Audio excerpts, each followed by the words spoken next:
வனாந்திரத்துல உன்னை தூக்கி போட்டால் அங்கேயும் நீ ஜெயிப்ப, அங்கேயும் உன்னை கொண்டுதான் செய்வாரு. வேற பிளான் எல்லாம் இல்ல.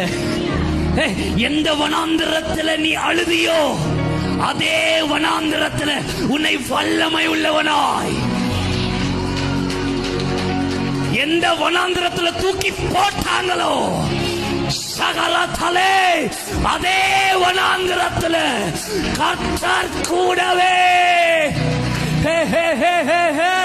நீ இருக்கிற வனாந்திரத்துல இன்னைக்கு யார் தெரியுமா வராரு? உன்னை உண்டாக்கிய உன் தேவனாகிய கர்த்தர் அவர் வர போறார். இன்வைட் பண்ணு, கைய தட்டி வரவேறு, வாங்கப்பான்னு சொல்லு. அவர் வந்தாருன்னா வனாந்திரத்திலேயோ உரி பகலே வனாந்திரத்திலேயோ வல்லமை உள்ளவனா இருப்பார்.